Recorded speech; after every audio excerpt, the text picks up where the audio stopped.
Imagine, if you will, a world where the sun rises, but its light is outshone by another, more divine radiance. This is not the premise of a science fiction novel, but a prophetic vision offered by a timeless book that has guided billions through the ages, the Bible. This radiance, my friends, is nothing less than the second coming of Jesus. Today we delve into the mystery and the wonder that is the second coming of Jesus. A moment, the Bible tells us, that will change everything as we know it. But when is this momentous event supposed to happen? What signs should we look out for? The Bible, in its infinite wisdom, does not offer a date or a time. It does not say, on the 5th day of the 5th month in the year 2050.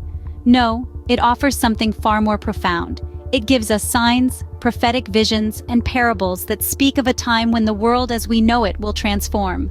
The Gospel of Matthew, chapter 24, verses 3 through 14, speaks of wars, rumors of wars, nations rising against nations, famines, and earthquakes. It speaks of false prophets, of the love of many growing cold. Yet it also speaks of hope, of the gospel of the kingdom being preached in the whole world.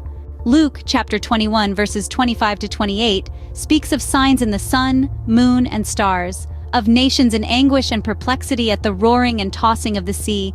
People will faint from terror, apprehensive of what is coming on the world. And then they will see the Son of Man coming in a cloud with power and great glory.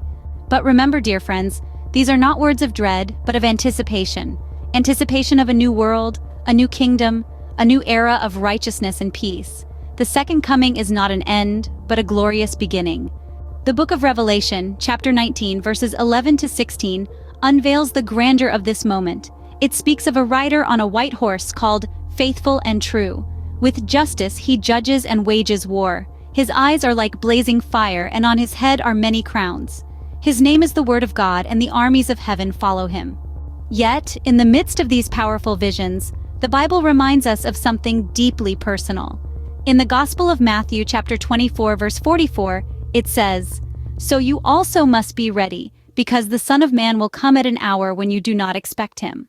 So, when is the second coming of Jesus? The Bible tells us it is not a moment that can be circled on a calendar or counted down to.